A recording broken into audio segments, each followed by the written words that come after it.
Baik, Assalamualaikum ya. Salam sejahtera. Salam kuasa ketiga. So, jika audio jelas ya. Jika audio jelas, boleh tolong maklumkan di ruang komen. Ia membantu saya ya. Jadi, saya tunggu komen di ruang komen. Share ramai-ramai. Salam sejahtera. Kat belah saya okey ya. So saya tunggu komen, share ramai-ramai dan juga sertai Telegram saya iaitu Regi JC Ritaudin. Dan bagi mereka yang tahu link Telegram saya, boleh tolong kongsikan di ruang komen bagi semua yang lain. Baik, hari ini tajuk saya, sebenarnya saya dah buat ulasan ini awal pagi tadi. Tetapi selepas saya rasa ada di antara kamu mungkin telah menontonnya ya, lebih kurang pukul 2 lebih lah. Tapi selepas membuatnya, saya sedar satu kesilapan kecil yang telah saya lakukan. So saya telah membawa turun live tersebut dan saya akan membuatnya dengan lebih tertib kali ini. So terima kasih Rosli Mahmud. Suara jelas, okey. Now, baru ni actually semalam Wong Chin Huat, iaitu seorang penganalisa pakar strategi yang cukup hebat juga daripada Pakatan Harapan. Saya tak silap saya dia ni DAP, saya tak tahu. Okay, so dia telah membuat satu kenyataan. Sebenarnya ianya dipetik oleh Malaysia Kini. So Malaysia Kini memetik dia sebagai memberi, saya kira, amaran lah kepada kerajaan pimpinan Anwar. Okey. Dan agak menarik apa yang telah disebut oleh dia,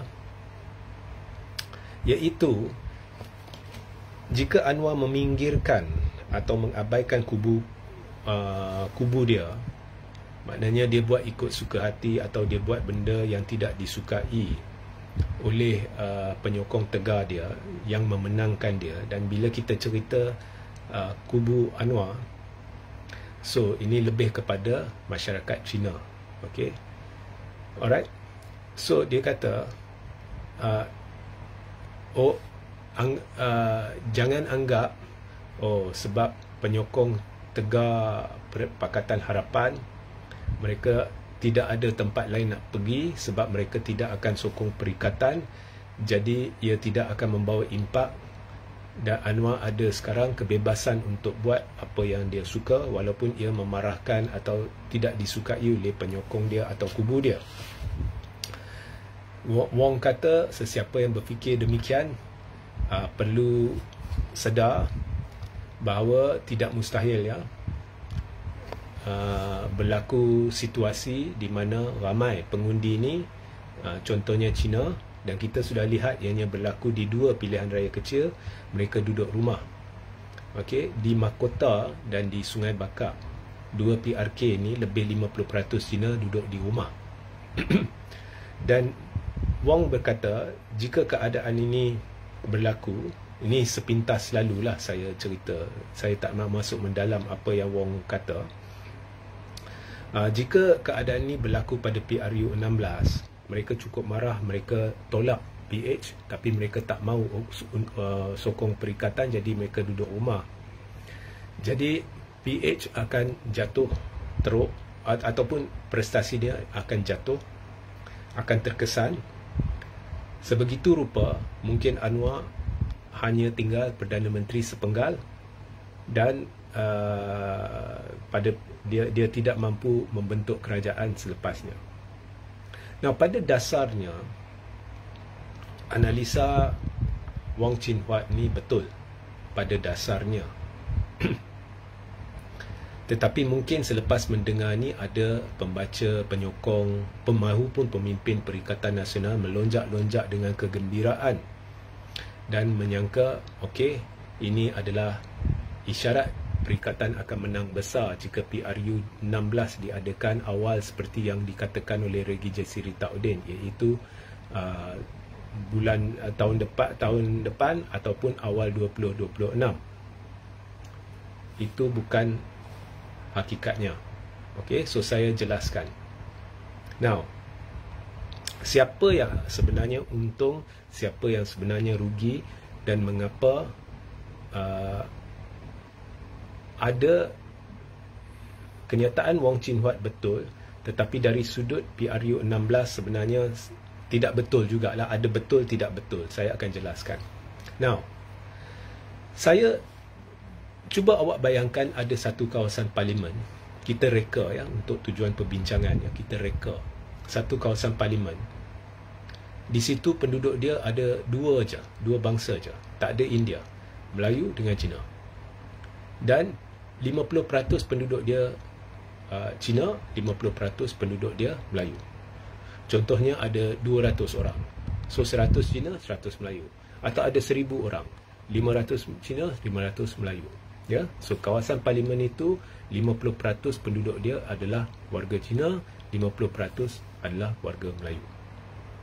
Now, setakat sekarang, setakat yang saya faham dan kumpulan kami buat kajian dan penelitian yang agak lama, sokongan Melayu secara purata di peringkat persekutuan terhadap Perikatan Nasional duduk dalam julat 75 hingga 80%. Dan sokongan Cina terhadap Pakatan Harapan duduk dalam julat 95 hingga 97%. Okay. So kita ambil sokongan Melayu terhadap Perikatan Nasional, kita ambil 78%. Sebab dia 75 hingga 78 kan. So kita ambil 78% lah. Okey. Sebenarnya saya yakin ianya 80%, tapi kita ambil 78%. Maknanya 22% yang baki itu adalah penyokong Pakatan Harapan dan penyokong Barisan Nasional. Dia pecah ya. Okey. Dan Cina kita ambil 95% sokong Pakatan Harapan lah. Okey, maknanya baki 5% jika keluar, mereka mungkin sokong Perikatan ke, atau calon muda ke, atau calon lain ke, atau calon Sabah ke, apa ke. Tapi 95% sokong Pakatan. Now, kita juga anggap untuk perbincangan ini, apa yang telah dilakukan di mahkota oleh Barisan Nasional akan berjaya dilakukan di semua kerusi parlimen pada PRU 16. So apa itu? Di mahkota, Barisan buat kali pertama telah berkempen bersama dengan Pakatan di bawah jentera perpaduan, di mana mereka bertungkus lumus bersama, dan MCA dan DAP berkempen bersama. Walaupun bukan pada hari yang sama dan sebagainya, tapi duduk di bawah jentera perpaduan. Dan disebabkan itu, orang Cina teruja, pengundi Cina teruja, dan buat kali pertamanya benteng pemisah antara pengundi tradisi UMNO dan pengundi tradisi PH telah pecah, dan penyokong-penyokong PH yang telah menyokong calon PH pada pilihan raya mahkota 2022 seketui telah sokong calon UMNO. Okey, maknanya UMNO dan MCA dapat balik undi Cina. So kita anggap benda tu boleh dilaksanakan dengan jayanya oleh jentera perpaduan Barisan Nasional dan Pakatan Harapan pada PRU 16 di semua kerusi parlimen, especially kerusi-kerusi tumpuan. Okay, so berdasarkan semua ni, bagi kerusi yang saya suruh awak bayangkan, di mana 50% penduduk dia adalah Cina dan 50% Melayu, kita tak payah bincang dah. Kalau pertandingan 1 lawan 1, calon Perikatan lawan, tak kira calon Barisan ke atau calon Pakatan ke, calon Perikatan tak akan menang. Calon Barisan atau calon Pakatan akan menang besar. Hampir 2 kali ganda undi akan diperolehi oleh calon Barisan atau Pakatan. Saya dah buat congkakan. Anda boleh, berdasarkan apa yang saya gambarkan, awak boleh balik buat congkakan, awak akan lihat bahawa saya betul. Okey. So dia akan menang besar. Okey. Walaupun di situ 50% penduduk dia Melayu, walaupun 78% Melayu sokong Perikatan Nasional, tetapi disebabkan sokongan Cina terhadap Pakatan Harapan adalah 95%. Ya, dan disebabkan China ni, kalau jentera perpaduan ni kalau kempen di mahkota berjaya digunakan di peringkat persekutuan, kalau China sanggup sokong calon barisan, ya, dan begitu juga penyokong Melayu yang menyokong PH sanggup sokong calon UMNO, atau penyokong Melayu yang sokong UMNO sanggup sokong calon PH. Jadi benteng pemisah antara pengundi tradisi mereka sudah tidak ada. Maka tidak kira lah calon dia calon barisan ke atau calon pakatan ke, dia akan menang besar. Now, untuk analisa ni, saya anggap 90% Cina keluar mengundi dan 70% Melayu keluar mengundi. Biasanya Melayu keluar mengundi kurang, ya. So, saya anggap 70% Melayu keluar mengundi dan 90% Cina keluar mengundi. Jadi, calon PH atau calon barisan akan menang majoriti hampir 2 kali ganda undi yang diperolehi oleh calon perikatan. Now, walau bagaimanapun, kita sudah lihat, ya, China sudah mula boikot. Sudah ada China atas pagar. Di mahkota, mereka boikot lebih 50%. Di Sungai Bakap, mereka boikot lebih 50%. Tak puas hati. Dan ini menunjukkan jelas sudah ada jalur tertentu pengundi China yang dah tolak PH.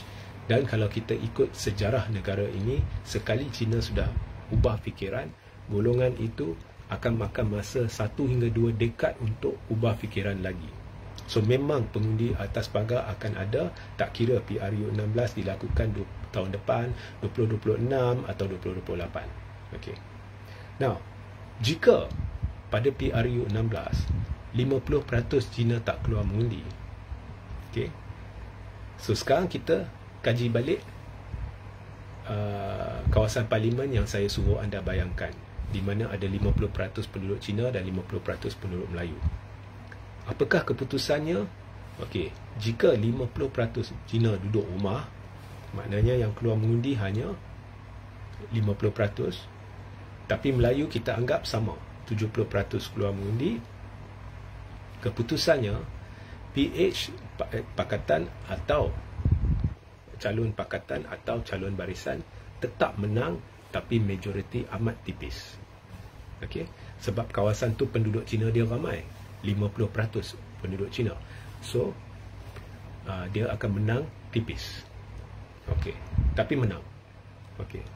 Now, di negara kita ada berapa kerusi di mana penduduk dia 50% Cina? Ada, tapi terlalu sedikit. So ini kita boleh abaikan. Okey. Tapi di kawasan penduduk Cina dia 50% dan penduduk Melayu dia 50%, memang calon pakatan tetap menang atau calon barisan tetap menang jika 50% Cina tak keluar mengundi, ya. Tapi kemenangan amat tipis, ya. Okey, tapi tak ada kerusi di negara ini di mana hanya ada 2 kaum, 50% Cina, 50% Melayu, tak wujud. Okey. Sekarang kita kurangkan sikit penduduk Cina di satu kawasan parlimen. Tadi saya kata kawasan parlimen tu ada 50% penduduk Cina. Kita kurangkan kepada 40% penduduk Cina. Maknanya majoriti Melayu 60%, Cina 40%. Okey, dan kita ulangi kiraan yang saya buat tadi. Jika 50% Cina tak keluar mengundi, awak kira calon pakatan atau calon barisan akan kalah kepada calon Perikatan Nasional. Okay, saya baru kurangkan Cina daripada contoh ya, tadi saya buat contoh pertama tu, kawasan tu ada 50% penduduk Cina. Saya baru kurangkan 10% kepada satu kawasan yang di pengundi Cina di sana hanya 40%. Jika 50% Cina tak keluar mengundi, calon Pakatan Harapan atau Barisan Nasional akan kalah. Maknanya Perikatan menang. Maknanya lagi kurang penduduk Cina di kawasan itu, kalah calon Pakatan atau calon barisan. So, bila awak dengar ni, awak kata, analisa lagi menunjukkan Ya, analisa lagi menunjukkan bahawa perikatan akan menang besar jika China boikot ramai-ramai.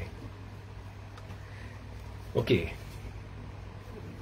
Jangan melonjak kegembiraan ya Perikatan Nasional. Sebab tadi pada awal siaran ni saya beritahu saya menggunakan anggapan sokongan Melayu terhadap Perikatan Nasional 78% untuk tujuan perbincangan ini. Sebab di Purata Nasional kita buat analisa, kita buat penelitian, kita buat kajian ialah antara 75 hingga 80%. Itu betul. So kita tadi untuk congakkan saya ambil Melayu sokong perikatan 78%. Itu betul. Tapi itu Purata Nasional.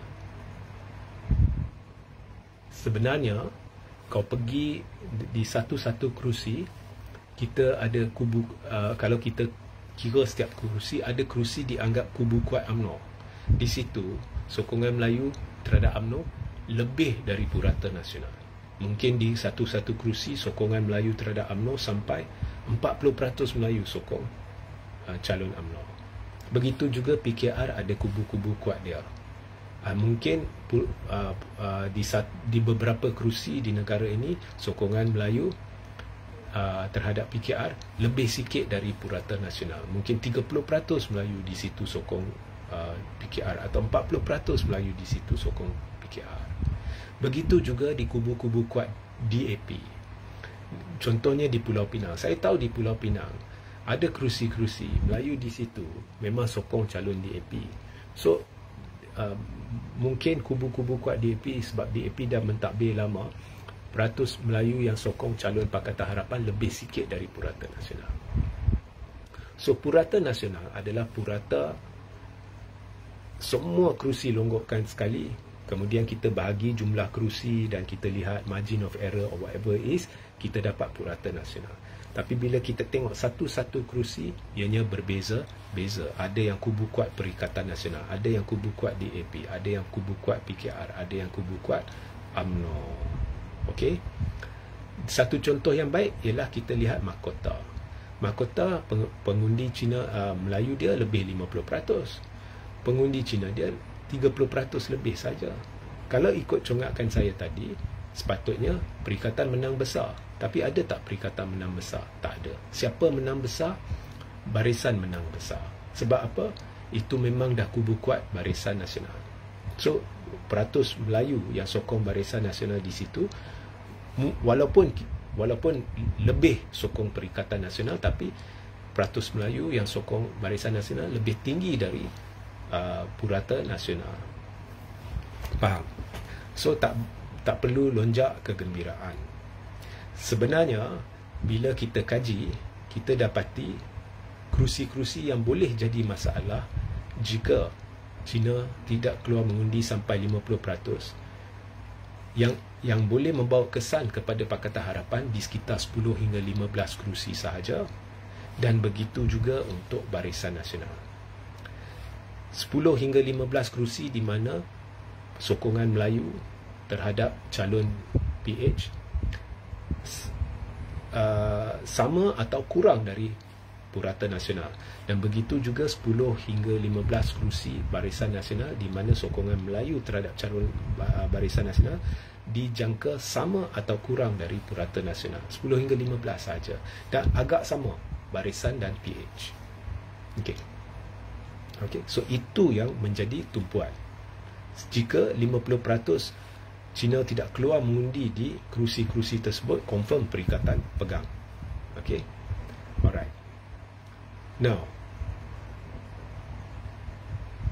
katakan PRU 16 berlaku dan 50% China tak keluar mengundi. Siapa yang paling rugi? Yang paling rugi ialah Pakatan Harapan. Sebabnya kau kena faham ya, apabila Pakatan Harapan dan Barisan Nasional berjaya pecahkan benteng pemisah antara pengundi tradisi masing-masing, okey, apabila mereka berjaya pecahkan benteng, maknanya China sanggup sokong calon UMNO, Melayu yang sokong UMNO sanggup sokong calon PH, ataupun Melayu yang sokong PH sanggup sokong calon UMNO. Bila benteng itu sudah dipecahkan, yang paling untung ialah UMNO, kerana calon UMNO akan dapat tambahan sokongan daripada Melayu PH, ya, sebab Melayu pun, ya, purata nasional Melayu 78% sokong Perikatan, 22% sokong sama ada calon PH atau calon UMNO. Maknanya 22% itu ada penyokong PH, ada penyokong UMNO. So, jika calon UMNO bertanding, penyokong Melayu yang sokong PH sanggup sokong calon UMNO, dan Cina yang sokong PH sanggup sokong calon UMNO. Jadi UMNO dapat sedikit tambahan undi Melayu dan banyak penambahan undi Cina. Tapi jika calon PH, dia hanya untung sedikit tambahan penyokong Melayu dari UMNO. Cina memang dah dengan mereka. Jadi yang paling untung adalah UMNO atau Barisan Nasional. Jadi saya tak mau cerita panjang lebar sebab nanti jadi rumit. Tapi PH akan berkurang 10 hingga 15 kerusi jika 50% Cina tak keluar mengundi, sebab dia amat bergantung kepada pengundi Cina. Dia hanya dapat tambahan sedikit pengundi Melayu daripada UMNO. Tapi UMNO akan untung lebih kurang 10 hingga 15 kerusi. Ya, sebab contohnya, ya, kerusi-kerusi yang dia majoriti dia kalah tipis. Banyak kerusi ni, ya. Dengan tambahan sokongan Cina, dengan tambahan sokongan Cina cukup, ya, dia boleh menang. Tambahan sokongan Melayu yang PH, dia memang menang. Dia boleh menang 10 hingga 15 kerusi tambahan, ya. Barisan Nasional dia boleh menang 10 hingga 15 kerusi tambahan pada PRU 16, ya. So PH pula, kalau 50% Cina tak keluar mengundi, dia kena teruk, sebab dia hanya dapat tambahan sokongan Melayu dari UMNO dalam jumlah yang kecil, ya. Mungkin boleh di kerusi-kerusi di mana majoriti dia amat tipis, mungkin boleh, tapi sukarlah. So PH kedudukan dia akan berubah di dalam julat 10 hingga 15 kerusi. Perikatan apakah UMNO atau Barisan, kedudukan dia akan berubah di sekitar julat 10 hingga 15 kerusi. Jadi apa yang berlaku ialah saya dan kami jangkakan bila 50% Cina boikot pada PRU 16, kedudukan PH campur Barisan Nasional tidak akan berubah, atau kalau berubah sekalipun, apa orang kata, akan menunjukkan peningkatan 3-4 kerusi. Itu saya akan cerita sebentar lagi, ya. So dijangka tidak akan berubah. Maknanya, okey, 81 kerusi yang diperolehi PH campur dengan 30 kerusi Barisan Nasional, ya, pada PRU 16, jumlah dia berapa? 111, kan? Dia boleh kekal 111. Okey. Dan perikatan tak akan berubah. Kalau ikut perbincangan ini, perikatan tak akan berubah. Ya, sukar berubah sebab dia nak rampas kerusi dari UMNO bukan senang macam dulu disebabkan sokongan Cina. Okey. So akhirnya siapa jadi kerajaan? PH campur Barisan. Now, dalam analisa Wong Chin Hua, dia fokus kat PH, dia lupa Barisan Nasional. Pada PRU 15, Barisan Nasional belum lagi putuskan nak kerjasama dengan PH ke tidak. Pada masa Agong berjumpa dengan Anwar, pada masa itu pun belum tahu lagi Barisan akan kerjasama dengan PH ke tidak. Cuma pada saat terakhir diputuskan Barisan Nasional setuju masuk kerajaan perpaduan bersama PH. Secara rasmi lah. Secara tidak rasmi, perbincangan belakang tabir itu semua saya tak mau tahulah. Okey. So, tapi pada PRU 16 mereka akan masuk bersama sebagai satu gabungan besar yang longgar, gabungan perpaduan. Jadi selepas PRU 16, automatik dua-dua akan isytihar bahawa mereka mahu bentuk kerajaan. Jadi bila Agong pertimbang, dia bukan pertimbang PH sahaja atau BN sahaja, dia pertimbang mereka sebagai satu gabungan perpaduan yang besar. Dan dilihat jumlah kerusi mereka kurang satu sahaja untuk dapatkan untuk bentuk kerajaan. Perikatan akan tertinggal jauh ke belakang. Jadi campur Sabah Sarawak dapat bentuk kerajaan, so Anwar akan kekal Perdana Menteri. Ya.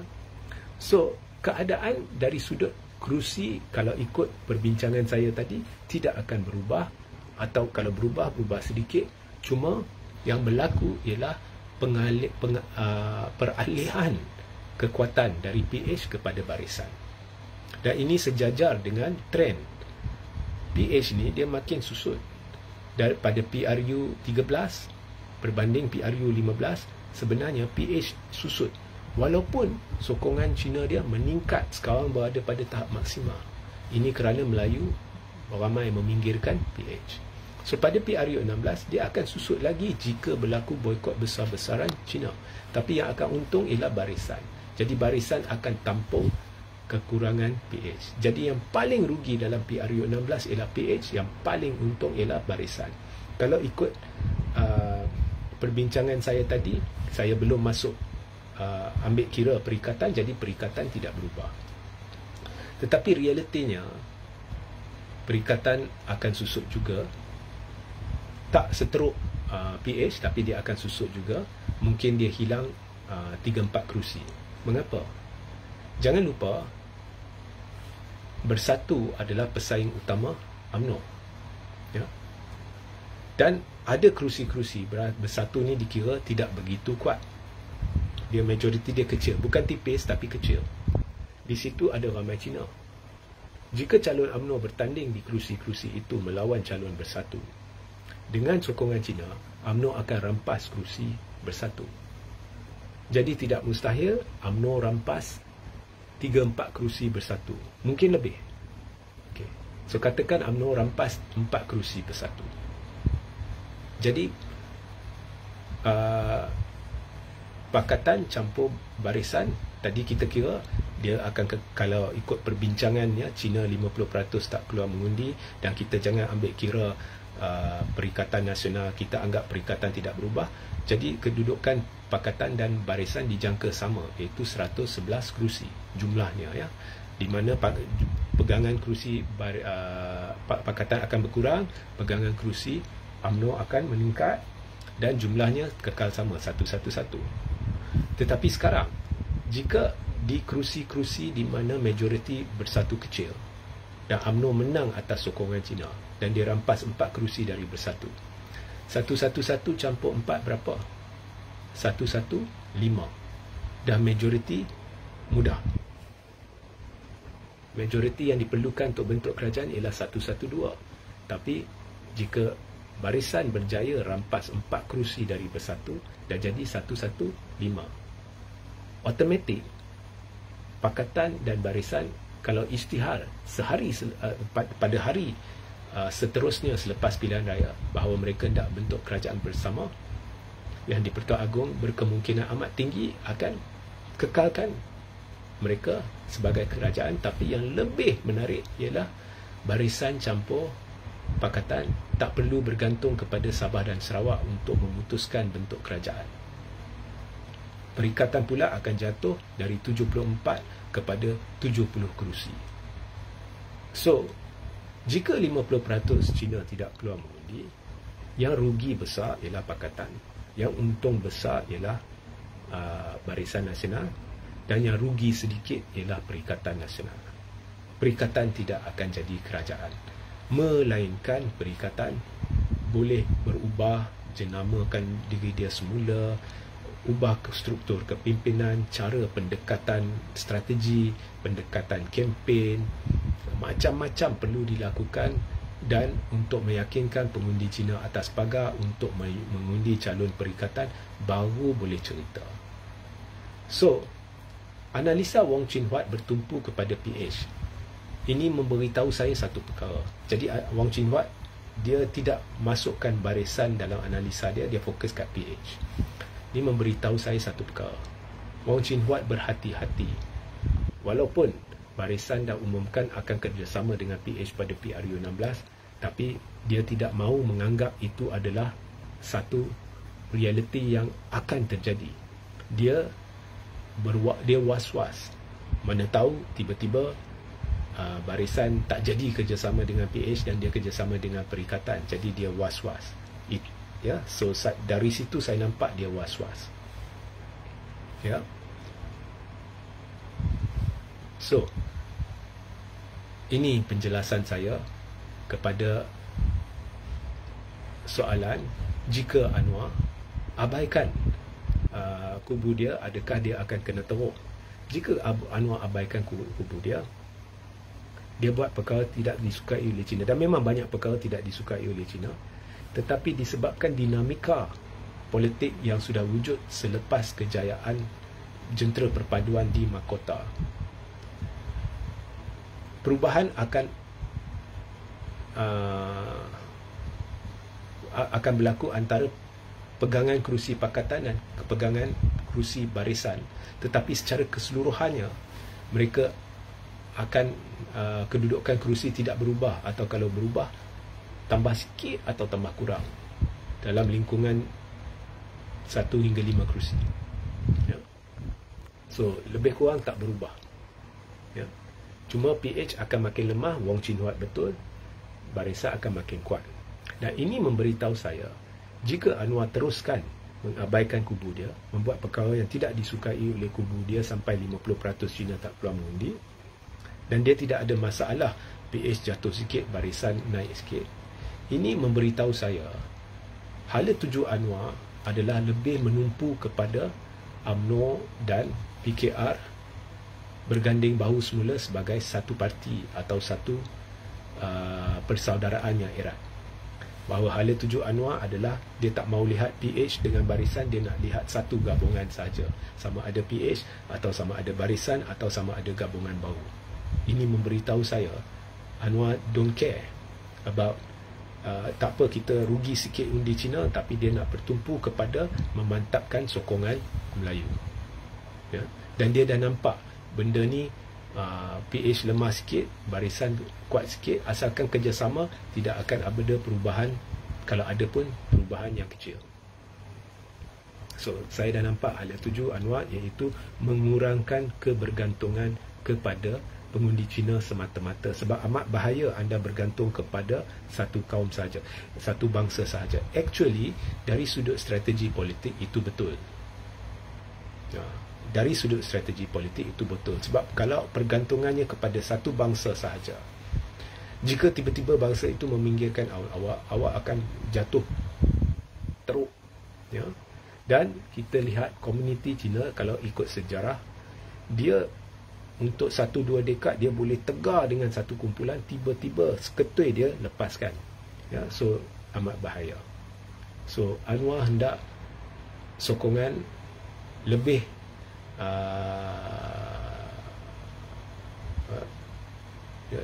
tak mau terlalu banyak bergantung pada satu bangsa, tetapi lebih teragih antara Melayu dengan Cina.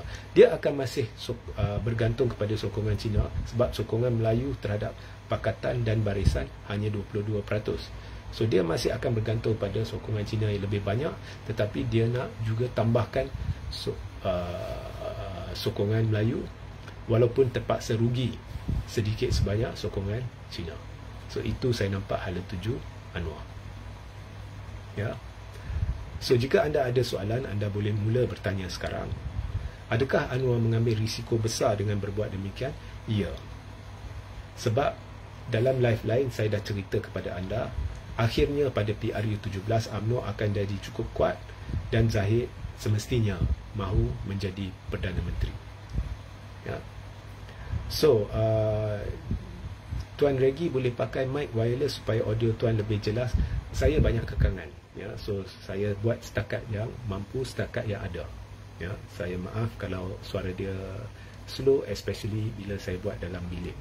Ya. Tapi ramai saya kira boleh dengar lah. Okey. Saya hanya buat setakat yang mampu berdasarkan kekangan-kekangan yang ada. Okey. So perikatan, walaupun 50% Cina tak keluar mengundi, perikatan tidak akan menang besar. Namun saya nak beritahu sebelum saya akhiri live, jika tiba-tiba 70 orang Cina begitu marah sampai 70%, ni boykot besar-besaran, 70% tak keluar mengundi, yes, perikatan boleh menang besar. Kalau sampai 70% tak keluar mengundi, perikatan boleh menang besar. Ya. So contohnya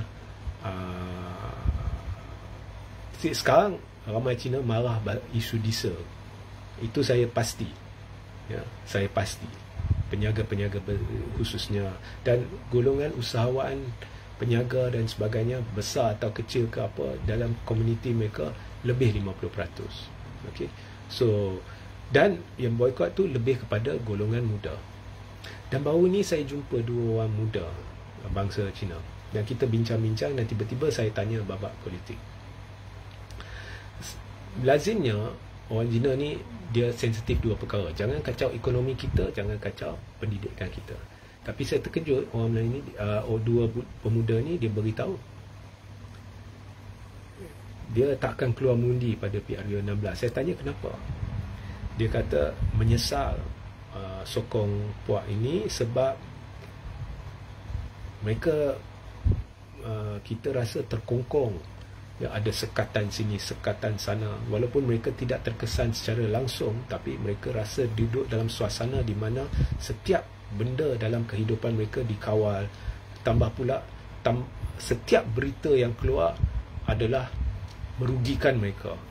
Cukai meningkat, harga minyak meningkat walaupun diberitahu akan turun jika PH menang.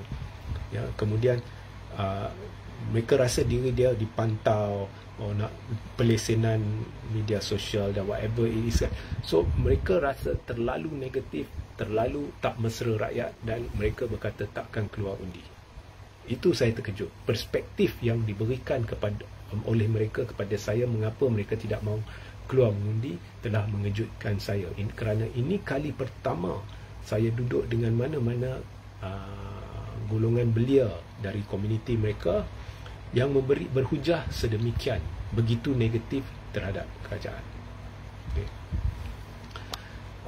Sila awal, pejuang politik nak menegakkan Islam tak mudah nak menang. Lihat saja negara-negara menegakkan Islam tahun-tahun belum tentu menang, sebab orang Islam sendiri tak suka dengan perjuangan Islam. Itu mungkin satu daripada faktornya. Satu lagi, di mana-mana di dunia ini orang Islam lah paling sukar bersatu. Banyak puak dia di kalangan mazhab sendiri pun dia banyak persengketaan. Di negara kita banyak kumpulan, ada kepentingan politik dan macam-macam masalah di kalangan kita. Kalau di kalangan bangsa-bangsa lain tidak ada masalah ini, mereka dah bersatu. Ya, so lebih rumit lah kalau kita nak bincang masalah perjuangan menegakkan Islam ni. Ya, okey. So sehingga kita berjumpa di live seterusnya. Assalamualaikum, salam sejahtera dan salam kuasa ketiga.